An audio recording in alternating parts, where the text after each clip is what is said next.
Olá pessoal, tudo bem?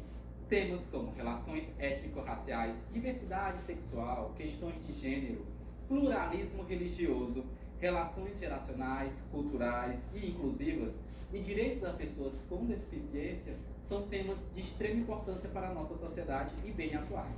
Para tratar sobre inclusão e respeito à diversidade, estamos recebendo aqui a professora mestre Erol Cunha. Muito obrigado, professora, pela sua presença.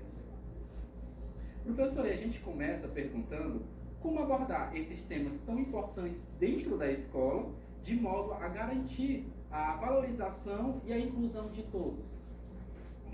Para iniciar, é importante a gente lembrar que a educação de qualidade, inclusiva e que respeita toda essa diversidade, ela é um direito de todo cidadão e cidadã, independente de etnia, independente de questões religiosas, e isso está na nossa lei, né? Na lei máxima, magna do nosso país, e também na LDB que vai pontuar, que vai orientar as diretrizes educacionais. Partindo desse direito do Estado, obrigação também da família nesse processo educacional. Então, o que é que a gente pontua em relação a essa educação inclusiva e amorosa? É o quê? Primeiro, uma estrutura, né? O sistema educacional precisa ter toda essa relação desse olhar afetuoso, mas um olhar político para políticas educacionais voltadas para essa inclusão, esse acolhimento, né, de toda essa clientela estudantil.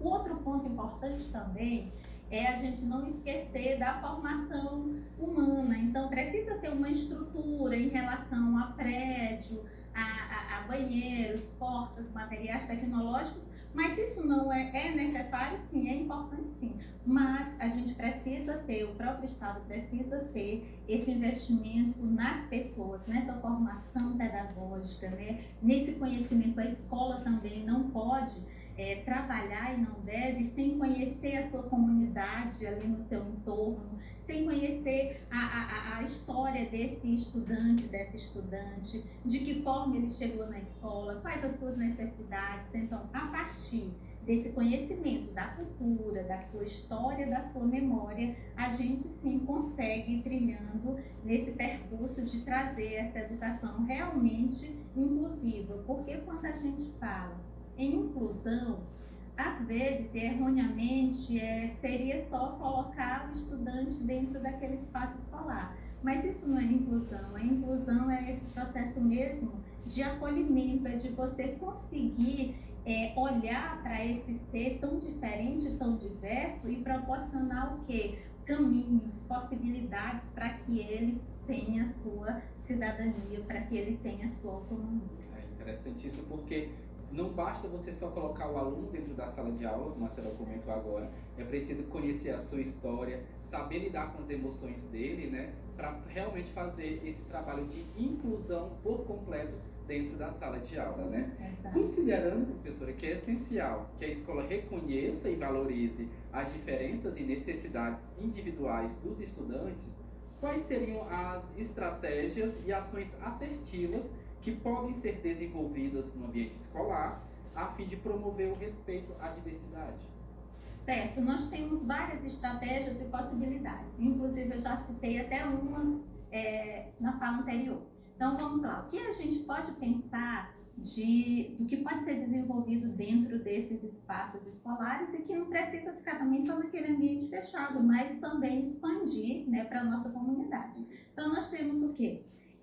Primeiro, que eu já falei, essa política mesmo voltada para uma educação de qualidade e de acessibilidade, de acolhimento, e que trate esse ser não só como um ser físico, mas ele é espiritual, ele é um ser emocional. Então essas inteligências todas elas precisam ser trabalhadas e desenvolvidas. A outra relação é formação para a nossa equipe docente. Como é que eu vou conseguir trabalhar com esses seres tão diversos se eu não tenho uma preparação para isso? A gente sabe que a nossa formação inicial acadêmica ela ficou muito falha, ficaram muitas brechas, muitas coisas não foram trabalhadas e a gente precisa estar nesse contínuo processo de aquisição de conhecimento, de produção, principalmente de conhecimento. O outro ponto é, não podemos também eximir o papel da família juntamente com a escola. Então, trazer essa família, possibilitar encontros, é fácil? Não. Não é fácil. Então, a participação da família é sempre fundamental, independente de qual forma o aluno vai trazer essa família para dentro da escola, a escola vai trazer a família. Independente disso, a família tem que participar da educação do filho junto à escola, né, professor? Exato, porque o profissional da educação fica sobrecarregado com o papel que deve ser oferecido e desenvolvido pela escola e mais os outros que a sociedade, né, os grupos sociais deveriam fazer, que terminam se eximindo desse processo. Outro ponto também a escola ela precisa ter um aparato tecnológico. Quando eu falo na formação, eu quero dizer também, olha, nós precisamos ter essa condição da tecnologia, da interatividade. Hoje a gente trabalha com o quê? Com esses conhecimentos que são tão diversos, né, dentro das redes, dentro dos grupos, né, de mídia, WhatsApp e tal. Então é importante que a gente tenha, a escola também tem esse aparato e tenha formação para isso. Precisamos também trabalhar com as metodologias ativas. E quando falo em metodologias ativas, parece que é algo distante, que é algo muito difícil. Não, a gente já fazia isso, mesmo antes de trabalhar com o computador, mesmo antes da gente trabalhar com os aplicativos, a gente já fazia isso e que a gente continue e aprimore. Vamos usar essa tecnologia a nosso favor? Outro ponto também muito importante os materiais que são trabalhados dentro da escola, ele precisa ter um olhar muito criterioso.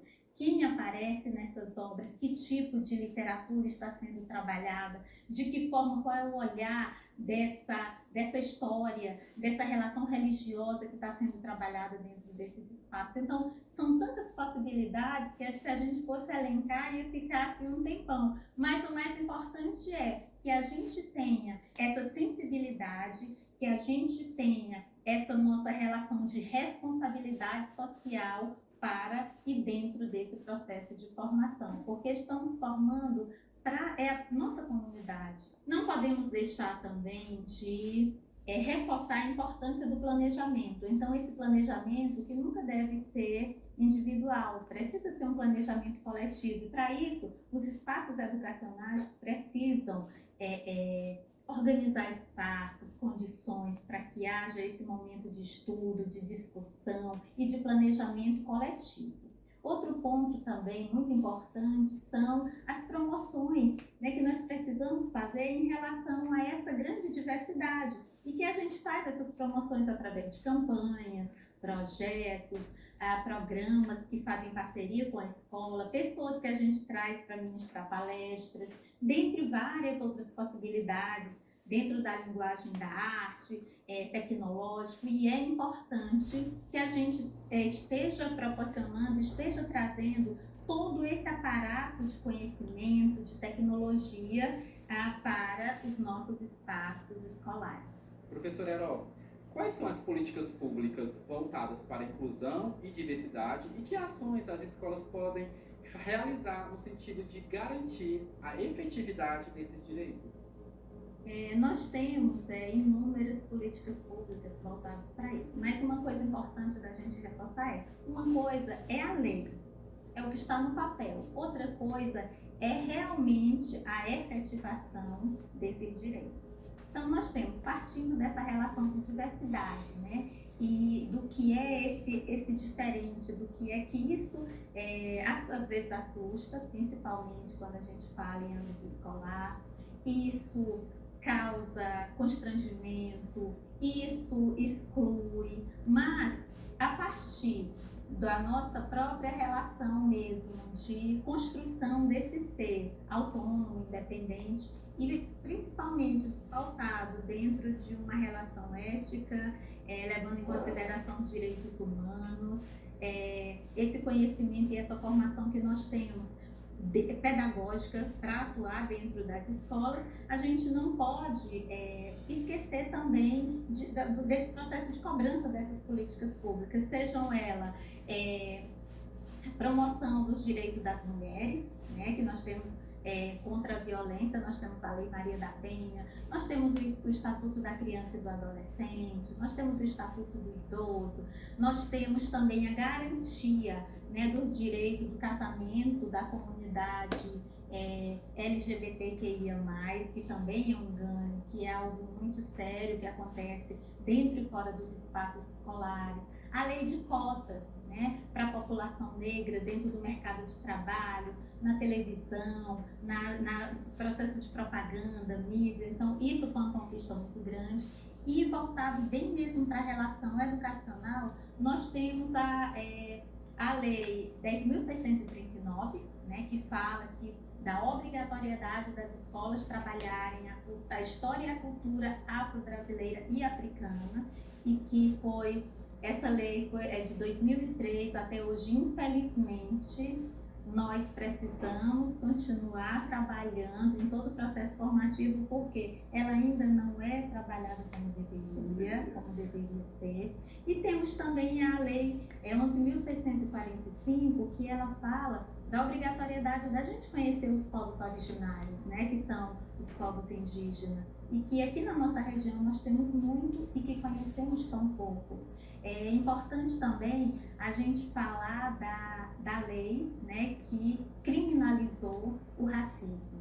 Então, um ponto importante nessa diferença é a gente trabalhar o que é discriminação, o que é racismo e o que aí vem todo esse processo de exclusão e de respeito ou não a essas diferenças, eles vão sendo pautados também por essa relação racista, que o nosso país, desde o início da colonização, e isso reflete muito no processo educacional, ele foi construído, um país construído no sangue negro, da exploração da mão de obra escravizada.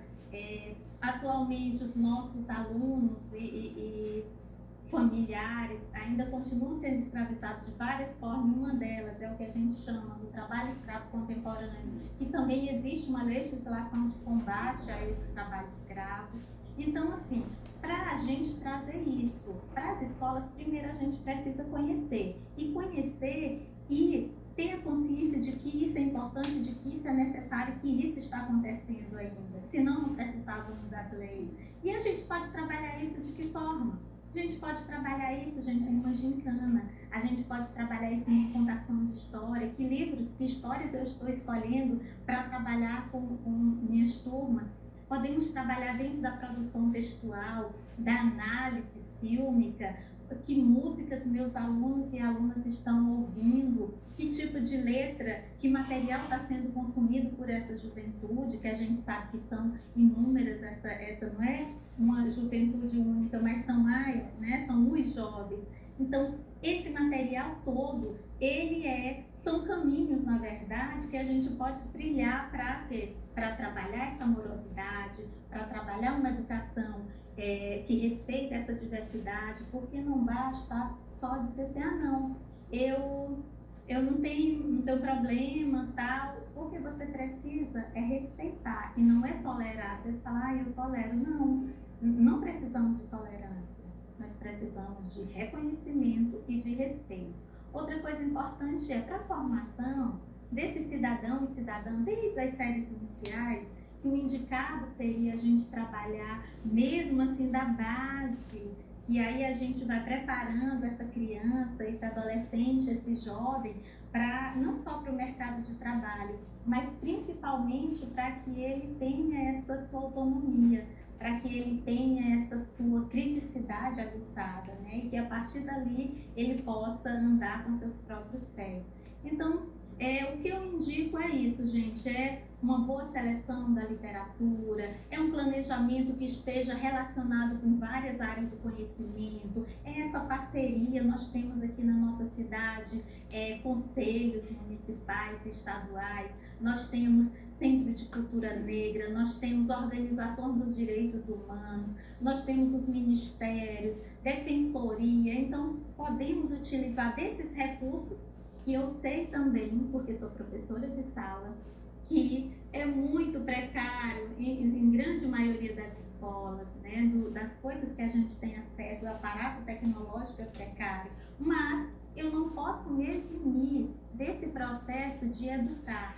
Eu estou nesse ambiente, eu estou nesse espaço, então é mais do que a minha obrigação também fazer o máximo que eu posso no sentido da formação dessa minha comunidade escolar.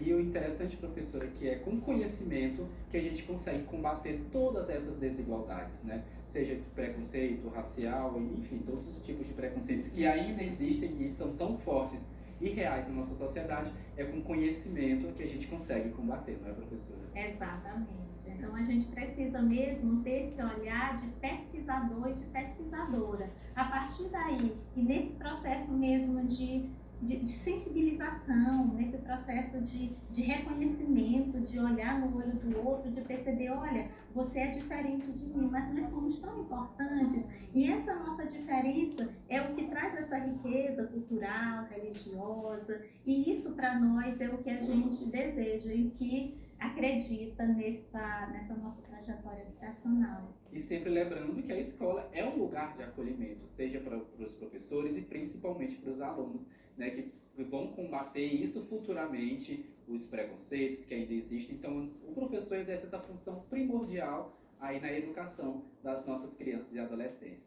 Professor Herói, muito obrigado pela sua participação aqui com a gente, tá bom? E a gente retorna para o estúdio.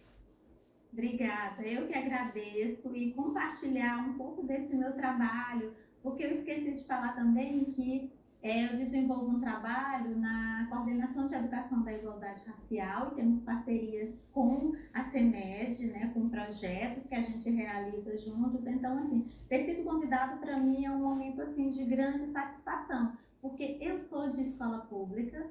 E eu sempre tive essa certeza de que eu precisava, de alguma forma, retornar tudo que eu conquistei, esse meu conhecimento, essa minha trajetória, através de trabalhos para a comunidade. Então, assim, sempre que eu posso, eu estou disponível para esses momentos e que é um momento tão importante, né, tão significativo. Muito obrigada. Ainda bem que a senhora está disposta, que a gente vai precisar sempre. Muito obrigado e agora a gente retorna para o estúdio.